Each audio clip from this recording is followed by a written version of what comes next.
Marketplace'in болашағы. Қазір заманды көріп отырмыз. Маркетплейстер жаулаган заман.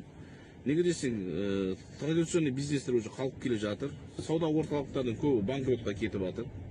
Неге десең, халық маркетплейстерге көшіп жатыр. Ал енді ол маркетплейс келген кезде ертең не болады? Басқа маркетплейстерді жұтып қояды. Біріншіден заводтың бағасымен, екіншіден склад өзіміздің елімізде болады. Мына Атырауда, Қазақстанда болады склад. Үшіншіден доставка сол бағанағы алған сумның ішінде, яғни арзан жоқ десе де болады, тегін деп десе де болады. Доставка тегін. Төртіншіден өзінің бренді болады. Лимонның өзінің бренді, телефон, телевизор, бәрі лимон деп шығады. Бесіншіден бұл жерде лотереялар ойнатылады. Яғни машинаға дейін ойнатылады да. Енді сол кезде не болады? Бүткіл халық ертең бұл жерде потребитель боламыз. Адамдар бағанағы бір зонипасын сатып алып жатыр да, даже машина ұтып кетіп жатады да. Сондай мүмкіндіктер болады. Ал енді маңызды нәрсе акционер болу. Яғни сол жердегі дивидендтен ақша алып отыру. Дүние жүзінде жүріп жатса, саған дивиденд түсіп отса керемет емес пе да? Кеше Қырғызстанда сауда басталып кетті уже. Мынау енді алда болашақта болады, анау мынау деп отқан нәрсе емес. Енді действительно уже кеше сауда басталды, уже көп болған жоқ. Сол саудалы болып отқан тек қана Бишкектің өзінен дивидендті біздер алдағы болашақта түсіреміз деп отқан жоқ. Сол бойда төленіп жатыр да, сол бойда төленіп жатыр. Ал оның өзі керемет нәтиже енді.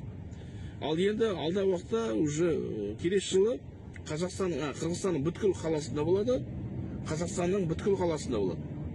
Келесі жылы 2026-та. Сол кезде уже күніне $200 кем болмайды. Ал алда уақытта 52 мемлекетте жүргенде, ол сол кезде $2000 жоғары ақша табасына деп отқан сол. Ал енді осы мүмкіндікті жібермеңіздер. Мынау енді шыны керек болашақ, балдардың болашағы ертең ұрпақтан ұрпаққа қалдыратын нәрсе мынау. Бұлай да қарап отырсақ, таңертең кешкене жұмысқа барып жүріп қой, айналып отқан бір система ғой, ештеңе өзгермейді да. Ал адамдар бар, мысалы, ақша тапқысы келеді, көп ақша тапқысы келетіндерге. Ал сондай адамдарға ақша іздеп жүргендерге бұл енді керемет мүмкіндік. Бір адамдар бар, саудадан мағана шаршап кеткендер совсем бар ғой.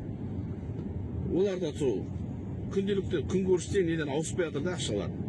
Бірақ шаршап кетті, бір нәрсе айналып жатқан. Ол соларға да керемет. Ал біреулер бар, уақытыдан шаршап кеткендер. Ол уақытыдан шаршап кеткен. Бізде сол болдық кезінде. Міне, рахаттанып өмір сүріп жүрміз. Үшінші таксовать етіп жүр қазір. Таксовать етіп те көрдік.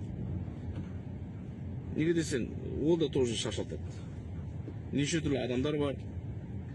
Шабыс таңертең кешке дейін. Бәрі шаршатады. Соның барлығы не? Күнкөріс қой, ақша табу. Ал енді сол күнкөрісті табуға, ақша табуға просто кәсіпті таңдап білген дұрыс та. Өзіңдің жаныңды қинамайтын, рахаттанып жүріп өмір сүретін, соның үстіне ақша